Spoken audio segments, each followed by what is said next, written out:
can't be good. Welcome back. We are in the LB7 Duramax that we purchased several days ago. I think it only makes sense to do another segment of 5 things I hate about this vehicle, and then the next video we're gonna do 5 things I love about this vehicle. I think it's pretty standard when you buy a vehicle for the channel. We kind of go over some of those 5 key things that we love and hate about these vehicles. Keep in mind, 5 things that I'm about to point out that I hate about these vehicles. It's really me being nitpicky. I don't necessarily hate this truck, but I am finding just 5 things that I hate about this vehicle. I know whenever we make these videos, I don't know why people get really butthurt or upset that, you know, oh, you're just nitpicking or you're just pointing out flaws that you shouldn't point out. But literally the whole point of this video is to pick 5 things that we do not like. So let's get started. Alright, so we gotta step out of the vehicle to do our first thing that we hate about this 2003 LB7 Duramax. As you can see, it is the Cat Eye Dually Edition. Now, the first thing I hate about this truck is we're gonna call it the aesthetic quality, the quality of the appearance. The pictures made this truck a lot better than it really is, in my personal opinion. Not that it's horrible, but when you see it in person, there's a lot of orange peel.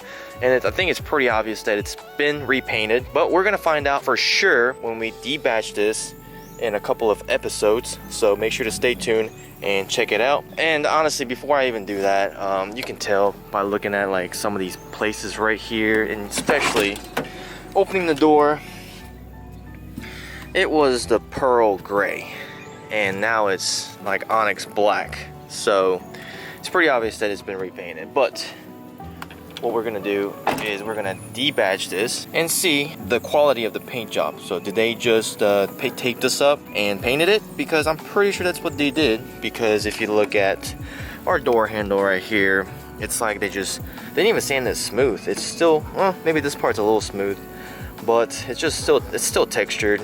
You can see a little paint in the key fob right there, key fob hole. So they just got a gun and just sprayed it. I could do way better job than whoever professional did it. So yeah, quality of this paint job is not the best, and I say it's a 10-footer because of that. Like to a normal person, normal vehicle owner may not ever notice it or see it, but as somebody who is in the industry of modifying vehicles, I think it kind of bothers me more than your average person. This is a grill off of a newer Chevy, so meaning like a 2000, I want to say 4 to 2006 grill on a 2003 hood. This grill needs to go on a hood that is flat like this, but because this one's an older first gen Cat Eye, I'm gonna refer to this as the first gen Cat Eye. So it should kind of match the outline, but it doesn't. So I'm probably gonna get rid of this grill because I want to keep the integrity of the LB7. So we're probably gonna go with the LB7 grill. But going back to the paint job, I mean, just look at poor quality of the paint job. I mean, look, there's paint chips everywhere. And not only that, they didn't even sand this smooth. And the paint is just flaking. And they didn't even primer it, nothing. They just got a paint gun with black paint and just sprayed the whole freaking truck. Look at this. This is just poor job. So I'm kind of scared to see what's under here, but it doesn't even matter. I'm probably gonna get a whole new panel right here because this is all caved in. So front bumper, when I saw it, I was like, ooh, that's rough. So this whole front bumper is gotta go. We're gonna replace it. I don't know if the camera is gonna be able to pick it up, but it's just orange peel for days. Orange peel for days. Does not look good whatsoever. So the fact that like the fact that the front bumper is painted like this with a grill that doesn't even match, and the inserts right here are missing. I mean, it's pretty ghetto when you see it up close and like actually start to notice some things. Bug deflector's broken, so we're gonna peel that off. So it's almost kind of like the previous owner, did they just like put this truck together to make a quick sale? I don't know, but none of it really makes sense. Like that grill doesn't make sense, but they might not know. It didn't know that this isn't the right grill for this body style or this year, make, and model. Technically fit, so they may not have noticed. So it's, you know, not that big of a deal, but to me, I think it looks a little tacky. And a lot of you guys in the comments, a lot of you viewers who are in the Duramax industry, you guys pointed that out right away. I mean, you guys are really good at this kind of stuff. Yeah, and the silicone up there, enough to make this truck into a submarine. I mean, we're gonna get new cab lights and we're gonna clean that up. That is horrendous. And the windshield, it's a little faded, so we're gonna get a whole new windshield as well. I mean, it's got some chips and it's dirty, it's old. New windshield with windshield tint, and we're gonna tint this truck all the way around. So that is number one, poor quality of the appearance up close. Like, this is a great 10-footer and a great Instagram truck, but in person, whew, she's a little rough. All right, number two, we gotta step back in the truck, and it is this cluster. Now, the fact that I make these YouTube videos, I love it because a lot of like-minded people watch my channel, and a lot of you guys are also into the Duramax world.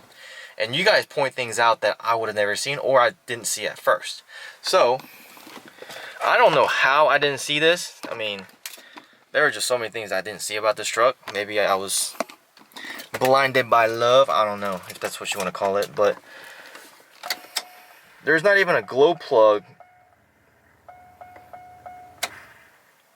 There's not even a glow plug indicator when you turn it over. And I don't know how I didn't see that. Maybe I'm just so used to remote starting trucks now that I don't see the glow plug. And when I crank this truck,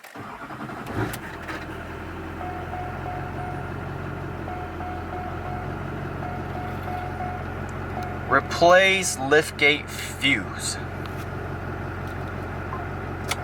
I'm gonna turn the truck off. Whenever I picked this truck up and posted a picture of me driving this vehicle, there were several of you guys that commented, oh, it's not a Duramax, it's a 1500 cluster. Once I uploaded the video where I picked this truck up, there were several comments also saying that's a 1500 cluster, something's wrong. That is indeed a 1500 cluster, and I think, to be specific, I think it's a cluster out of a Tahoe. The reason why I say that is because it says replace liftgate fuse. That had me, Devin, a little confused when we picked this truck up, because we're like, this truck doesn't have a liftgate, but it's an older vehicle, so it does some weird things. So we were just gonna figure it out after we pick it up and go home to see what that freaking fuse is, or what it could be. But now the fact that everybody's saying it's a 1500 cluster, it only makes more sense that it's a cluster out of a Tahoe. Some of you guys pointed out that on the left side right here, it's a diesel, so it should have the transmission temperature gauge right there. I didn't even know. I didn't even see it, and I didn't even know. So to be honest, like, I had no idea, and even like the RPM and stuff like that, just overlooked it. I had no idea. So like, you live and learn. So the next vehicle I purchase, if it's this body style, I'm gonna look at the cluster and go, oh yeah, it must be a 1500 cluster. It's been cluster swapped. So that, I'm using this experience as a learning curve to know what I need to look for on the next vehicle. Now, the mileage wise, I'm not too worried because the Carfax shows service records, and the service records are pretty good, and it does match pretty close to the service records on the Carfax. And it is a 20-year-old vehicle, so you really have no idea what went through. I do know that the previous owner did put new injectors, and it has Jasper built transmission. So as far as I can tell, it's in solid running condition. If something does go wrong mechanically, I know Luke over at Southern Built Auto is down to collaborate and get this truck fixed up. So I know it's going to cost me a little bit of money if something is mechanically wrong, but I know for a fact that we're going to get this truck back up and running in good shape. Alright, now we got to walk back out, mainly because it's hot in there. Alright, so third thing I hate about this truck is the electrical bug. So the driver's side window, it is stuck, cracked open. It will not go down, and it will not go up. Same thing with this back driver's side. Those windows work. That one, last time I used it, it went down, but it wouldn't go up using this button. So I had to climb over on that side and manually raise the window up on the passenger side rear window. So there's some funky stuff. I mean, we looked over here and there's a freaking diode right there. And I'm like, why is there a diode right there? That doesn't make any sense to me. So, and then let's see, the mirrors were working, but at first they were kind of weird. They were like doing the opposite thing. And the lock and unlock works. Okay, maybe I spoke too soon. Maybe lock doesn't work. I don't know. But there's some electrical stuff, but it is a 20-year-old vehicle. And these vehicles specifically just have some electrical issues, I would say, due to the age and whatnot. And another thing is, when I bought this truck, every time I put it in park, I'm just so used to vehicles automatically unlocking and you just be able to open the door. And it didn't do that. And I was like, oh my god, this truck, something mechanical too. But it was in the settings, so I changed it. So we are good now. I just had to go in the settings, and it was like an exit option where you put it in park, it automatically unlocks the door. So got that figured out and fixed. I thought it was like an electrical issue at first. There was an ABS light as well, but that's not that big of a deal because I figured it out. Yeah, this wire got all chewed up right there. So once we replace that wire, the light should go away and then we should be good to go on that. Alright, now the fourth thing I hate about this truck is this god-awful exhaust tip setup. This just doesn't even look good. Maybe to somebody it does, but it doesn't even fit there. And come on. Somebody really thought that looked good. And it's a stock exhaust. They just did like a race pipe setup. So our plan for this truck is to do a 5-inch straight pipe all the way back, and I'm probably going to exit it out to the side. Make it look pretty good. Yeah, because this has got to go. This has definitely got to go. What y'all think? Because at first, it kind of just looks like a regular axle dump until you look down and look a little close. You're like, oh, that's not an axle dump setup. That is whatever. No, nobody knows what that setup is, really. So we're going to fix that. But, yeah, a little bit more of the paint issue that we're talking about. Yeah, poorly prepped, and oh yeah, the body's in pretty rough shape. I mean, obviously it's a 3500 dually, so they used it for this truck was used for work most of its life, and that's kind of the beauty of this truck. That's why I bought it, because I knew it was in rough shape, but mechanically it's in really good shape. So I want to show you guys the transformation. That is what I like to do on this channel, and that is what you guys like to see. So we're gonna probably do a bed liner and just make this paint look better. We're probably gonna wrap the truck. So I got a lot of plans. I know it's gonna be a little bit expensive, so it may take us a little bit of time to transform it the way we want it to. But I know you guys are gonna be really excited because I think we can make this truck look way better. And this kind of gives me the opportunity to showcase all of my friends, Mondo at Elite Innovations, Alex at Elite Innovations, but he also owns his side company, which is AD Customs, where he does a lot of custom work, custom lighting, custom powder coating, a lot of that stuff. So, you know, this truck is going to be a way to showcase all of my friends' talents as well as mine. So yeah, stay tuned because you guys won't even recognize this truck when we're done with it. Alright, last but not least, the fifth thing, the last thing I hate about this truck is that, well, ladies and gents, it is a two-wheel drive beast. Whew, it is hot outside, so I had to come back in the truck, turn the AC on. But it's a two-wheel drive, and I did not notice that it was a two-wheel drive until I got there. First things first, the listing didn't say it specifically, but also I didn't ask to check and see if it was four-wheel drive. So a lot of that falls on me too, because I should have checked. And it's just so funny because before this truck, every other posting, if it didn't say it, I would specifically ask if it's a four-wheel drive. And I've always had nightmares that I was gonna show up, drive a long distance, show up to buy a vehicle and find out it's a two-wheel drive. And it actually like happened, literally like how I imagined. And I'm not gonna lie, I was really disappointed just because I've never bought a two-wheel drive truck. And I kind of sat there and thought about is this really going to be worth it? In my mind, I've used four-wheel drive on my vehicles, and they come in really handy. And my thing is, I'd rather have it and not use it than not have it and need to use it when the time comes. So I've always just paid the extra to get a four-wheel drive vehicle. But with this being a dually, I'm probably going to be using this more as a tow rig. We're going to be hauling car trailers, enclosed trailers, or it's even got a gooseneck fifth wheel setup too. So we're going to be hauling stuff with this truck. So it doesn't necessarily mean that I need four-wheel drive. And the funny thing is, I will be uploading a video where we put a lift kit on my Denali. This was the day before I went to go pick up this truck, and we specifically had a conversation, me, Alex, and Devin.